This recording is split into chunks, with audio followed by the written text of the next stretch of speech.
اللہ اللہ اللہ اللہ اللہ۔ الحمد لله نحمده ونستعينه ونستغفره ونؤمن به ونتوكل عليه ونعوذ بالله من شرور أنفسنا ومن سيئات أعمالنا، من يهده الله فلا مضل له ومن يضلله فلا هادي له، ونشهد أن لا إله إلا الله وحده لا شريك له، ونشهد أن سيدنا ومولانا محمدا عبده ورسوله، أما بعد، أعوذ بالله من الشيطان الرجيم، بسم الله الرحمن الرحيم، ويؤثرون على أنفسهم ولو كان بهم خصاصة، صدق الله العظيم۔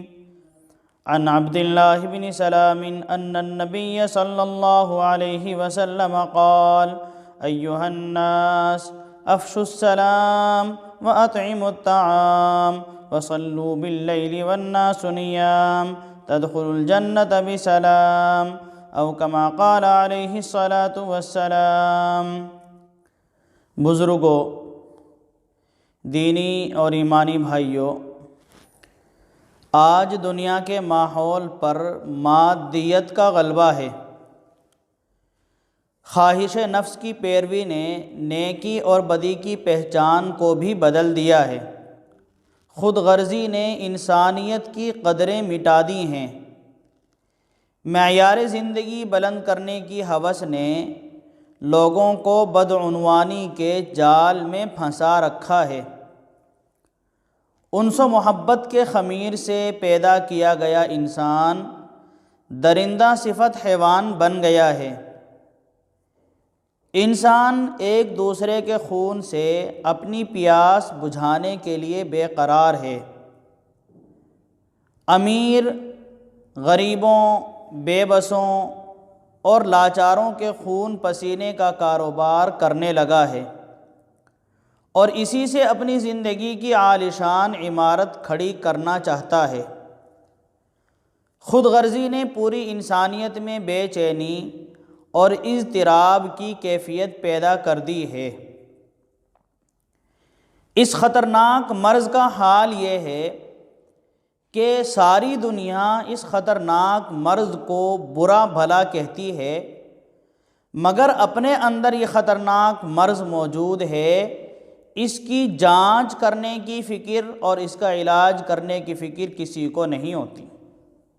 اس بیماری کا علاج یقینی طور پر موجود ہے، جو 1450 سال قبل ایسے ہی پراگندہ ماحول کو خوشگوار فضا میں تبدیل کرنے کے لیے بتایا گیا تھا۔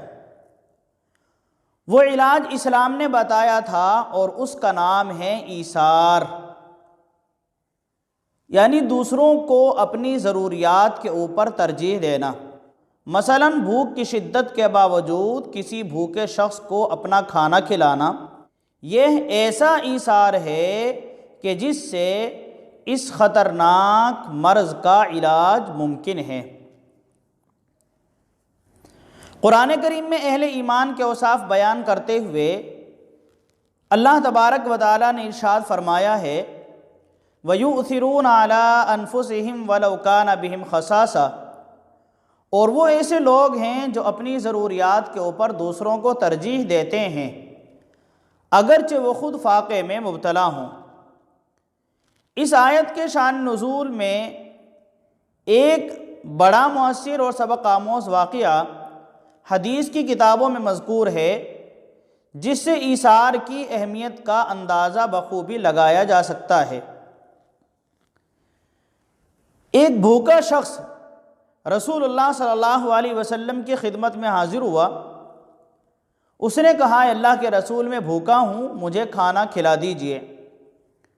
رسول اللہ صلی اللہ علیہ وسلم نے اپنے گھر والوں کو کہلوایا اگر کچھ کھانا ہو تو وہ اس بھوکے آدمی کو کھلا دیں، مگر اتفاق کہ اس وقت آپ صلی اللہ علیہ وسلم کے کسی گھر میں بھی پانی کے سوا کوئی چیز موجود نہ تھی۔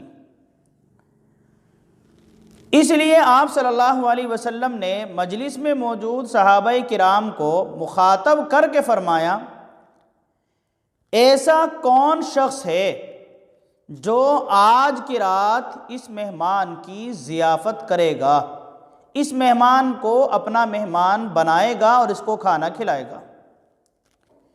ایک انصاری صحابی جن کا نام ابو طلحہ تھا، انہوں نے کہا، اللہ کے رسول، میں ان کو اپنا مہمان بناؤں گا اور آج کی رات میں ان کو کھانا کھلاؤں گا۔ چنانچہ وہ اس کو ساتھ لے کر اپنے گھر آئے اور بیوی سے پوچھا، کھانے کو کچھ ہے؟ بیوی نے جواب دیا، صرف بچوں کا کھانا ہے، اس کے علاوہ کچھ نہیں ہے۔ حضرت ابو طلحہ رضی اللہ تعالیٰ عنہ بولے، بچوں کو کسی طرح بہلا کر ان کو سلا دو، جب مہمان گھر آئے تو چراغ ٹھیک کرنے کے بہانے چراغ بجھا دو، اور مہمان کو یہ ظاہر نہ ہونے پائے کہ ہم کھانا نہیں کھا رہے ہیں، میں ان کے اوپر یہ ظاہر کروں گا کہ میں بھی ساتھ کھا رہا ہوں، مگر چونکہ کھانا تھوڑا ہے اس لیے وہ مہمان اس کھانے کو کھائیں گے تو ان کا پیٹ بھر جائے گا۔ چنانچہ انہوں نے ایسا ہی کیا۔ صبح کو جب رسول اللہ صلی اللہ علیہ وسلم کی خدمت میں حاضر ہوئے تو آپ صلی اللہ علیہ وسلم نے فرمایا، اللہ تبارک و تعالی آج کی رات تمہارے اس عمل سے بہت خوش ہوئے ہیں، اور اللہ تبارک و تعالی نے خوش ہو کر یہ آیت نازل فرمائی ہے، وَيُؤْثِرُونَ عَلَىٰ أَنفُسِهِمْ وَلَوْ كَانَ بِهِمْ خَصَاصَةٌ، اور وہ ایسے لوگ ہیں جو اپنے اوپر دوسروں کو ترجیح دیتے ہیں اگرچہ ان کو خود فاقہ ہو، اگرچہ وہ خود بھوکے ہوں۔ دوسروں کے دکھ درد کو اپنا دکھ درد سمجھنا اور اپنی تکلیف بھول کر دوسروں کی پریشانی دور کرنے کے لیے بے قرار ہو جانا ہی ایثار ہے۔ اس جذبے کو ابھارنے کے لیے نبی کریم صلی اللہ علیہ وسلم نے ارشاد فرمایا، تم میں سے کوئی شخص اس وقت تک کامل مومن نہیں ہو سکتا جب تک کہ وہ دوسروں کے لیے بھی وہی چیز ناپسند کرے جو اپنے لیے پسند کرتا ہے۔ سیرت نبوی کے مطالعے سے یہ بات معلوم ہوتی ہے کہ نبی کریم صلی اللہ علیہ وسلم کی پوری زندگی ایثار و قربانی سے عبارت تھی۔ رحمت عالم صلی اللہ علیہ وسلم پوری انسانیت کے لیے ہمہ وقت بے قرار رہتے تھے۔ پوری انسانیت کی نجات کی فکر آپ صلی اللہ علیہ وسلم کو بے قرار کر کے رکھتی تھی۔ آپ اپنے صحابہ کی ضروریات کی تکمیل کے لیے ہر وقت کوشاں رہتے تھے۔ اگر آپ صلی اللہ علیہ وسلم کے پاس کہیں سے کچھ آتا تو آپ اس کو تقسیم فرما دیتے تھے، اگر کچھ نہیں آتا تھا پھر بھی سائل کو واپس نہیں جانے دیتے تھے۔ آپ فرماتے، جو کوئی اس کی مدد کرے گا میں اس کا قرض دار رہوں گا۔ ایک موقع پر رسول اللہ صلی اللہ علیہ وسلم نے یہ اعلان بھی فرمایا ہے کہ جو کوئی مال و اسباب چھوڑ کر مرے گا اس کے وارث اس مال کے حقدار ہوں گے، اور اگر کوئی قرض چھوڑ کر مرے گا اس قرض کا ذمہ دار میں بنوں گا۔ آج دنیا میں کتنے ایسے مقروض ہیں جن کے اوپر قرض کا بوجھ لدا ہوا ہے، قرض سے پریشان ہیں، ان کے پاس اتنا پیسہ نہیں ہوتا کہ اپنا قرض ادا کر سکیں۔ اس کے ساتھ ساتھ دنیا میں ایسے بے شمار مال و دولت والے لوگ بھی ہیں کہ اگر وہ تھوڑی سی توجہ دے دیں تو ایسے لوگوں کا مسئلہ حل ہو جائے۔ مسلمانوں کا حال یہ ہے کہ وہ اور مزید ملنے کی تگ و دو میں رہتے ہیں، دوڑ دھوپ میں رہتے ہیں، مگر کسی غریب بے سہارا ضرورت مند مسلمان کے لیے 2 وقت کی روٹی کا انتظام کرنا، اس کے پیٹ بھرنے کا انتظام کرنا ان کے لیے جان جانے کے برابر ہوتا ہے۔ نبی کریم صلی اللہ علیہ وسلم کا حال کیا تھا؟ آپ صلی اللہ علیہ وسلم کے بارے میں روایات میں آتا ہے کہ اکثر فاقہ کشی کی نوبت آ جاتی تھی، اور ایسا تو کبھی بھی نہیں ہوا کہ آپ صلی اللہ علیہ وسلم نے 3 روز تک مسلسل پیٹ بھر کر کھانا کھایا ہو۔ حضرت عائشہ رضی اللہ تعالی عنہا فرماتی ہیں رسول اللہ صلی اللہ علیہ وسلم کی وصال کے بعد کہ آپ صلی اللہ علیہ وسلم نے تا دم حیات مسلسل کبھی بھی 3 روز پیٹ بھر کر کھانا نہیں کھایا۔ اگر آپ صلی اللہ علیہ وسلم چاہتے تو خوب شکم سیر ہو سکتے تھے، لیکن آپ صلی اللہ علیہ وسلم نے ہمیشہ اپنے اوپر دوسروں کو ترجیح دی ہے۔ رسول اللہ صلی اللہ علیہ وسلم کے بارے میں متعدد روایات میں ہیں کہ کوئی شخص آپ صلی اللہ علیہ وسلم سے اپنی ضرورت کی کوئی چیز اگر مانگ لیتا تو آپ صلی اللہ علیہ وسلم اسے انکار نہیں فرماتے تھے، ضرور عنایت فرما دیتے۔ حضرت سہل بن سعد رضی اللہ تعالیٰ عنہ فرماتے ہیں کہ ایک عورت نے رسول اللہ صلی اللہ علیہ وسلم کے پاس اپنے ہاتھ سے بن کر ایک چادر بھیجی اور یوں کہا، اے اللہ کے رسول، میں نے اسے اپنے ہاتھ سے بنا ہے تاکہ آپ کو پہناؤں۔ رسول اللہ صلی اللہ علیہ وسلم کو ضرورت بھی تھی، آپ صلی اللہ علیہ وسلم نے ضرورت محسوس کرتے ہوئے اسے قبول فرما لیا، اور پھر آپ اسے تہبند کے طور پر باندھ کر صحابہ فرماتے ہیں کہ ہمارے درمیان تشریف لائے۔ تو ایک صحابی نے کہا، اے اللہ کے رسول، یہ چادر کس قدر خوبصورت ہے، یہ چادر تو آپ مجھے عنایت فرما دیجیے۔ آپ صلی اللہ علیہ وسلم نے فرمایا، اچھی بات۔ پھر نبی کریم صلی اللہ علیہ وسلم مجلس سے اٹھ کر گھر تشریف لے گئے۔ تھوڑی دیر کے بعد گھر سے واپس آئے اور اس چادر کو اتار کر آپ صلی اللہ علیہ وسلم نے اس آدمی کے پاس بھیج دیا۔ لوگوں نے ان صحابی سے کہا، نبی کریم صلی اللہ علیہ وسلم نے یہ چادر اپنی ضرورت سمجھ کر پہنی تھی، لیکن تم نے اسے آپ صلی اللہ علیہ وسلم سے مانگ لیا، جبکہ تمہیں یہ بھی معلوم ہے کہ آپ صلی اللہ علیہ وسلم کسی سائل کو واپس نہیں فرماتے۔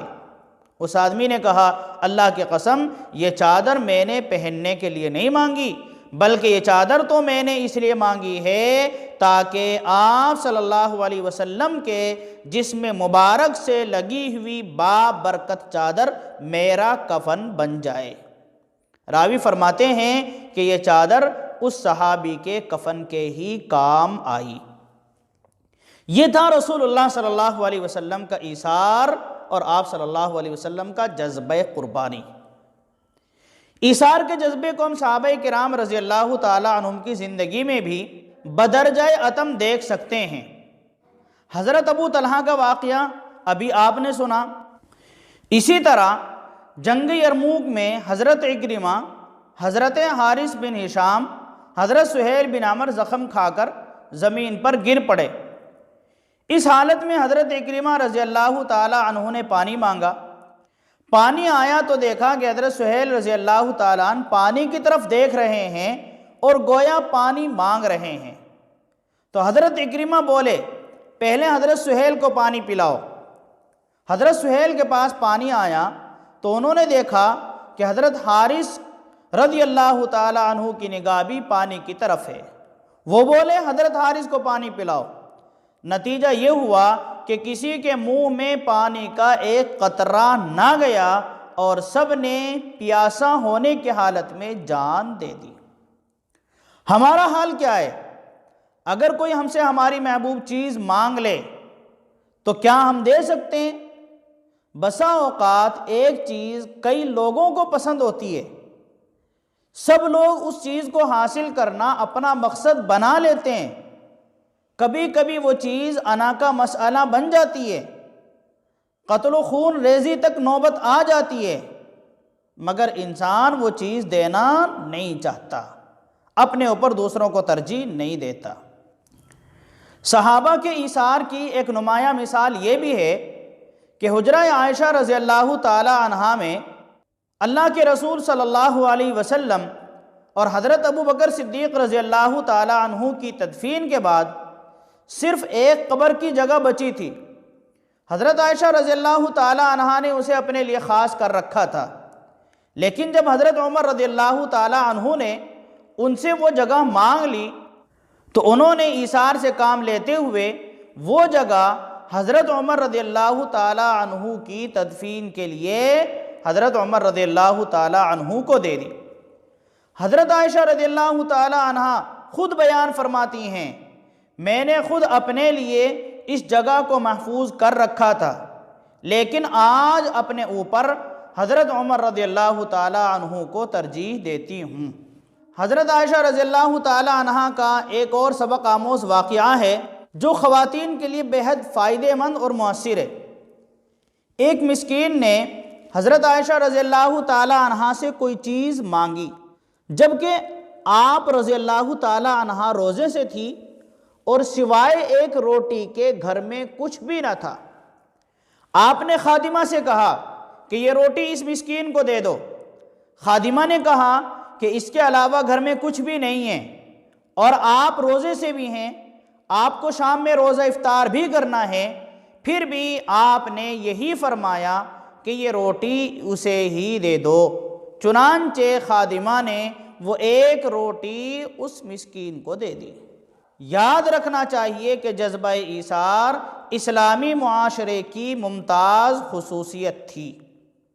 صحابہ کرام رضوان اللہ تعالی علیہم اجمعین نے ہمیشہ دوسروں کے دکھ درد اور ضروریات کو محسوس کرتے ہوئے اپنے اوپر دوسروں کو ترجیح دی ہے۔ اسی بنا پر قرآن کریم نے انہیں رحماء بینہم کا اعزاز بخشا ہے۔ انسان کسی کو کوئی قرض دیتا ہے اور اس کو ایک متعینہ وقت کے لیے دیتا ہے، پھر اس قرض کی ادائیگی کا، قرض کے وصول ہونے کا وقت آ جاتا ہے تو قرض خواہ کو حق ہے کہ وہ اپنا قرض وصول کر لے۔